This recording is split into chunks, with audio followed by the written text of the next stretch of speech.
Min stħarriġ li sar fil-laboratorju tal-Università ta' Malta fuq 12 kampjun ta' kannabis prodotta minn 12 l-assoċjazzjoni li qed joperaw skont il-liġi f'pajjiżna, jirriżulta li ma jeżisti l-ebda traċċa ta' pestiċidi. Dan bil-maqlub ta' dik li tinbih b'mod illegali fejn l-istess studju sab sustanzi perikolużi.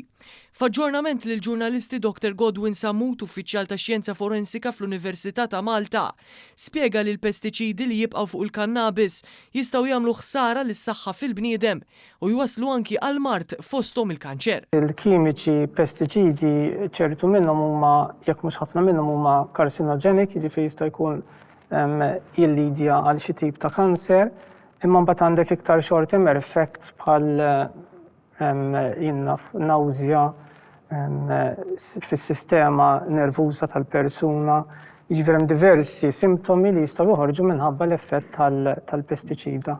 Intqal li l-assoċjazzjonijiet li qed joperaw bil-liġi u allura regolati mill-Awtorità għall-Użu Responsabbli tal-Kannabis l-ARUC huma projbiti milli jużaw kwalunkwe tip ta' pestiċidi fil-kultivazzjoni tal-pjanta tal-kannabis.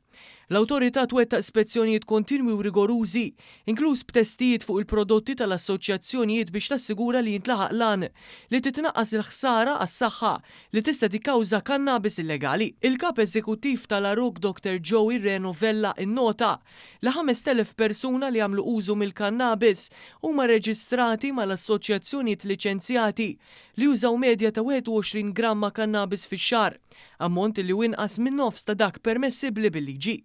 Jirriżulta wkoll li fl-aħħar 6 xhur l-ARUC irċivit 180 ilment fuq il-free phone tagħha minn residenti dwar irwejjaħ ta' kannabis ikkawżati minn terzi, bil-maġġoranza jiġu riżolti bil-kelma tajba mill-uffiċjali tal-infurzar. Is-Segretarju Parlamentari responsabbli Rebecca Buttigieg qalet li l-istudji qed isiru b'mod kontinwu biex jiġi minimizzat l-impatt tal-użu tal-kannabis.